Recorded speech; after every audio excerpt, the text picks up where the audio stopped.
Liverpool are back at Anfield for the first time as Premier League champions, and as is customary, taking all 3 points, getting their 24th successive home Premier League win, beating Aston Villa 2-0. Goals for Sadio Mane and the first of I wonder of how many for Curtis Jones. I'm Guy Clarke. Welcome to the Debrief here on the Blood Red YouTube channel. Alongside me, Theo, Squires and Matt Addison as we get ready to get our teeth into the 2-0 home win over Aston Villa and discuss plenty of key talking points. Gentlemen, how are we both? Yeah, very good. Thank you. A bit better after that second half. Would have been a very different story if we'd had to do one at half time. A bit more entertaining, wasn't it? No, you're definitely not wrong there. Theo, Matt, can see you've been to the barbers and you've kept it a lot more simple than what Divock Origi did, shall we say? Yeah, certainly. That's definitely one word for it. But yeah, I think he's been watching a little bit too much of The Last Dance during lockdown.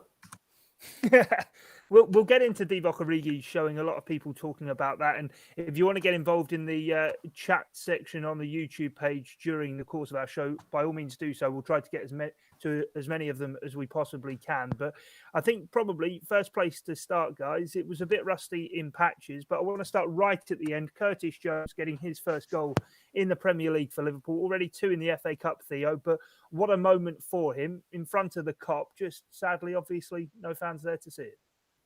Yeah, we said it when Fabinho scored his worldie against Crystal Palace, and it's the same story again. Curtis Jones, what 24 hours it's been for him. He's only signed his new contract yesterday, I think it was, and it's been a great season for him. He has looked a real talent, and it's different to what you'd normally expect to see from a younger player when Jurgen Klopp brings them into the team. You sort of ease in. They don't go and grab games by the scruff of the necks, and that's what you want to see from Liverpool squad players. And they've lacked at times this season. So to see Curtis Jones do it as a teenager, it's positive. It's what we want to see. It was a really composed finish from him to hit that and keep it down, find the corner. Granted, there was a bit of deflection on it. It's going to mean the world to him with or without the fans. And you could tell he was up for the game as soon as he stepped foot onto the pitch. He had one that flew over the crossbar, only a couple of minutes before that. And he deserves his medal if he can get his 5 games in before the end of the season. This is going to be, like you said in the intro, the first of many. We imagine he's going to play a much bigger role next season. Adam Lallana is going to leave the club. Xherdan Shaqiri's future is still uncertain. You could easily see Curtis Jones playing, 50-20 league games, even if it's off the bench, getting these appearances there. And from what I've seen so far this season, he's going to make an impact. Like, he's not scared to run with the ball at his feet. He's got a good pass on him. He obviously knows where the goal is. It's just exciting to see another youth player, another homegrown player coming through ranks and doing the business. Yeah, Mikael Alexson says, best thing today, Curtis Jones scored. And Claire Dean says, Curtis Jones, 10 minutes on the pitch, and he was the game changer. There is a lot of feel-good around it. And as Theo said, it coming less than 24 hours, of course, it was announced he'd signed a new deal with the Reds.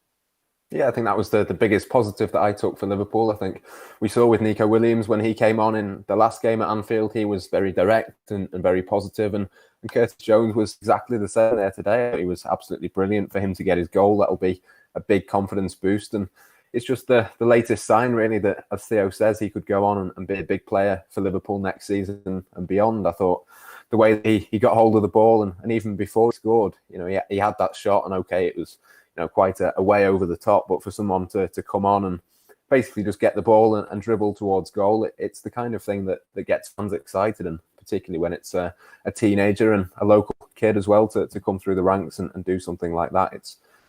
It's one of those things that fans will look for, and we knew as soon as Liverpool confirmed their title that's what they wanted from the rest of this season, was to give different options a go. And we've seen a couple of those now. And I'm sure, before the end of the season, we'll probably see a little bit more of one or two others like Harvey Elliott as well. So, yeah, underlining really what we already knew about Curtis Jones, in that he is a fantastic footballer and is full of confidence. But, yeah, the goal will have done him the world of good. And you'd imagine that he'll get his chance again, whether that be, at Brighton midweek or one of the other games.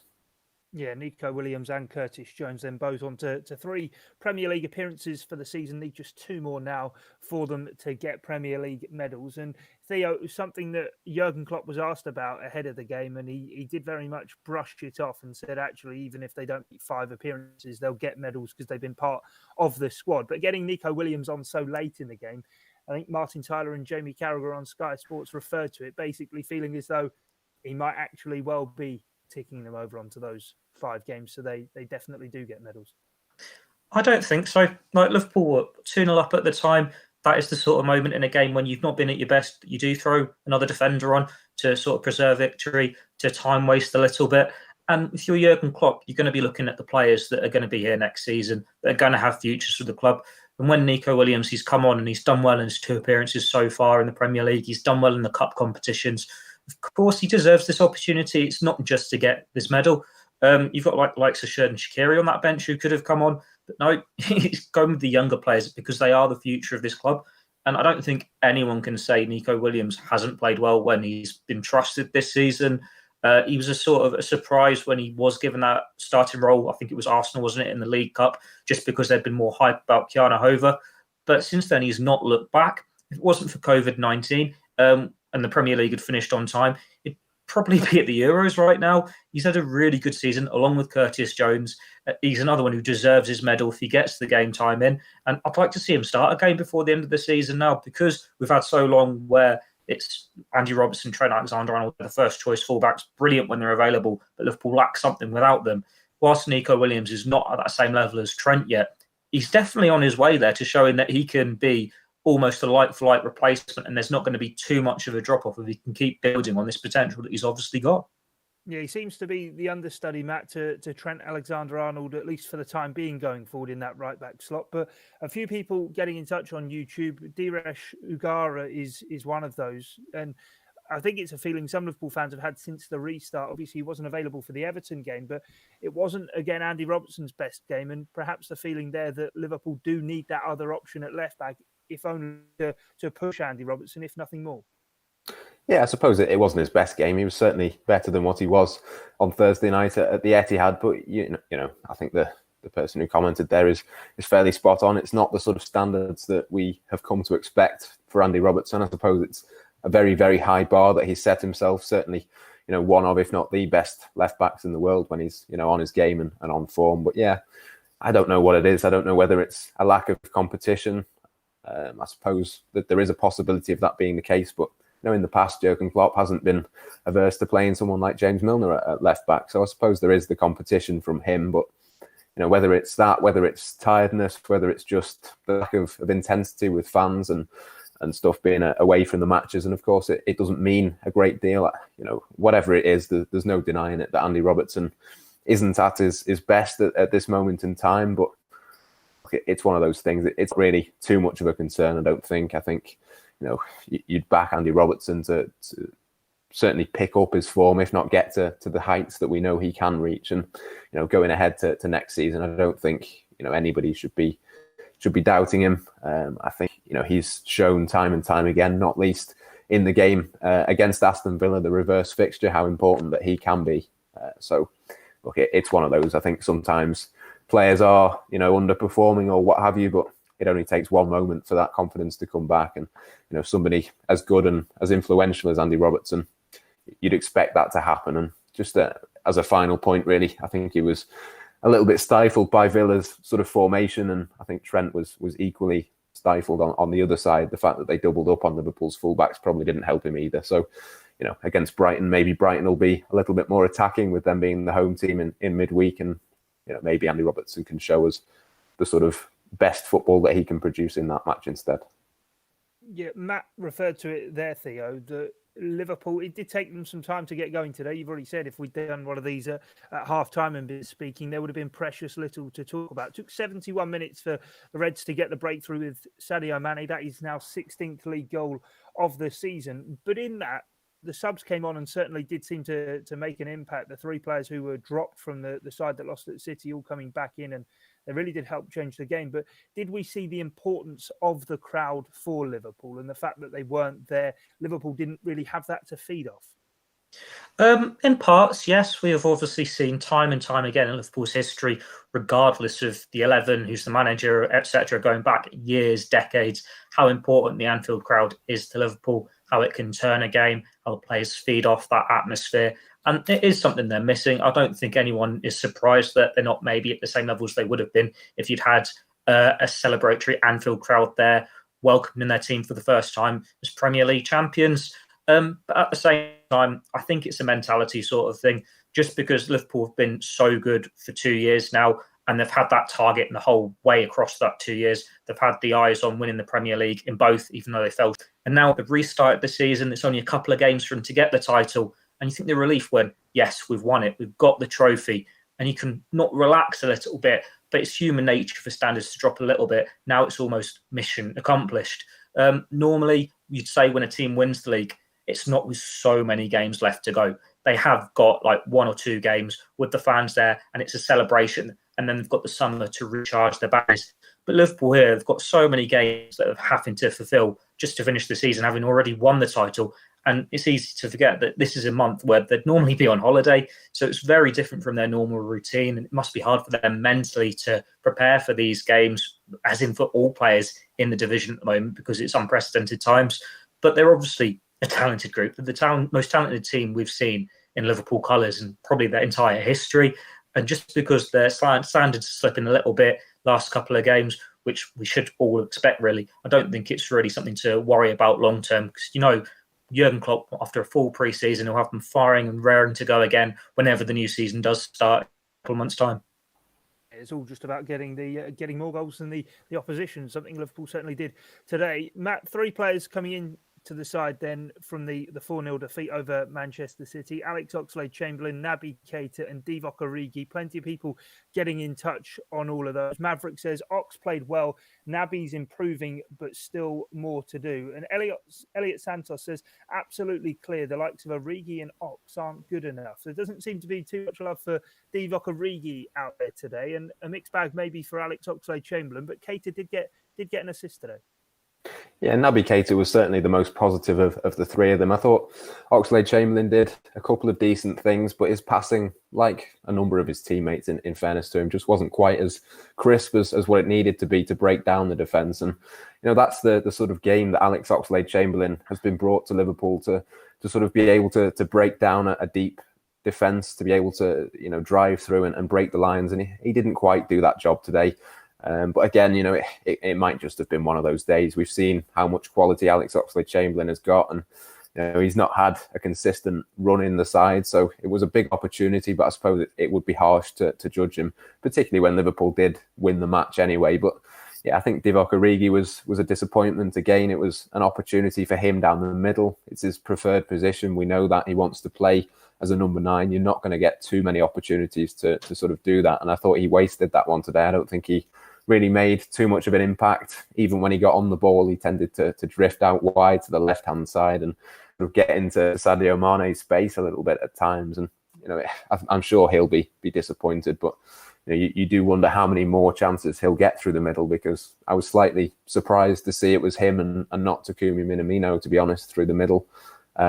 You wonder whether Minamino might get the nod next time because of Divock Origi's underperformance and disappointing showing today. But yeah, Naby Keita, as you say, an assist. I thought he was fairly impressive. I thought he was, certainly better than Oxlade-Chamberlain throughout the 90 minutes. I think he's one that, we've known ever since he came to Liverpool how good he can be. It's just a case of keeping him fit. If he can sort of stay in the side and be there for the last few games of this season, it could be, an exciting time for him. But it is a big if, because we've seen in the past with his injury record, we've seen, Jurgen Klopp will sort of chop and change with those midfielders. I think, he's one, if anybody, he's the one who really needs to be in the team again. And I think for him, it's going to be so important that the team sheet on Brighton has his name on it, because if it isn't, it's almost back to square one again. He needs to just now be able to build on what he's done today. He's obviously produced the assist, but he's been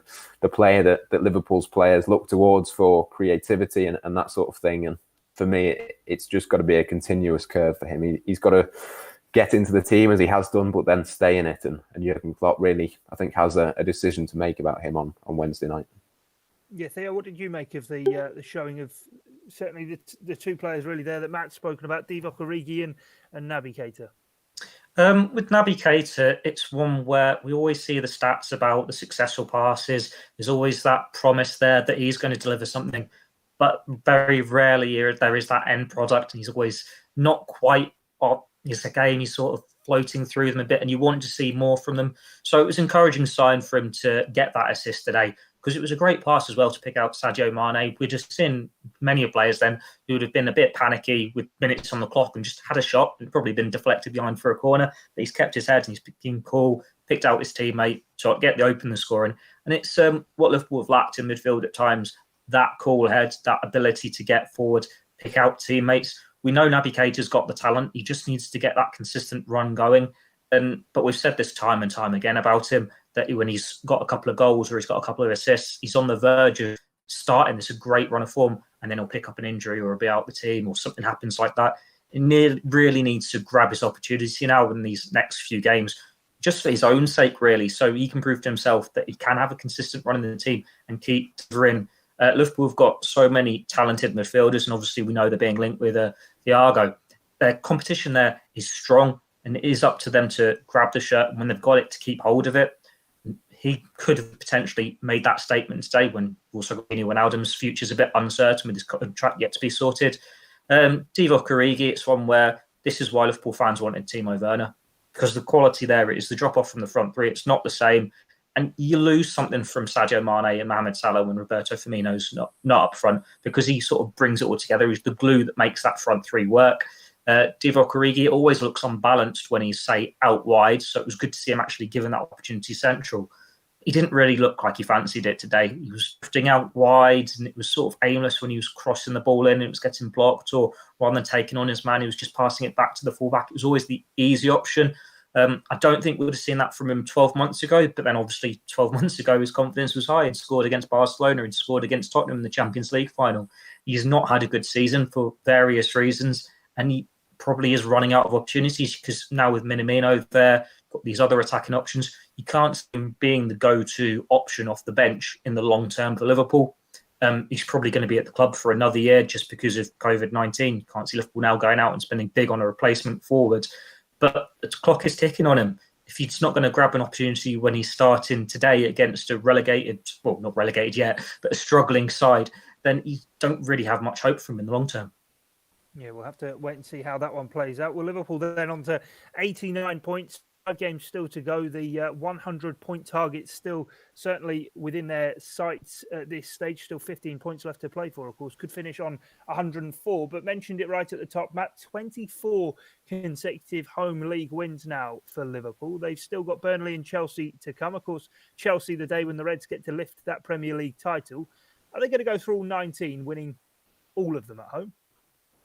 It's possible, isn't it? It's certainly something that I'm sure the players will be targeting. Nobody's ever done that before. I think that the most is sort of, what will it be, 18 wins and a draw. I think that might have been Chelsea or somebody like that, maybe Manchester United. But it's certainly something for Liverpool's players to target, and certainly you would expect them to be able to beat Burnley. I know Burnley will sort of set up in a similar way to Aston Villa, but if Liverpool can sort of lift their performance, you'd expect them to be able to beat them. And, you know, Chelsea will be a difficult game, but of course, as you say, it will be the game when Jordan Henderson gets to lift the Premier League trophy. So I suppose that will lift Liverpool's spirits as well. So you've got to sort of hope that Liverpool can, you know, improve their performance. Certainly, if they are going to win those last 2 games, they're going to have to play better and more fluid than what they have shown in the last couple of matches. But yeah, it's certainly a possibility. And yeah, as you say, the 104 is still possible for Liverpool. I'm not sure they'll win every match between now and the end of the season on today's evidence, but you wouldn't bet against Liverpool improving, and it would only take 1 or 2 better performances. You think of Mohamed Salah. I didn't think he did a great deal today. Sadio Mane as well struggled, I thought, but you know, it would only take 1 or 2 players for them to be able to do that, I think.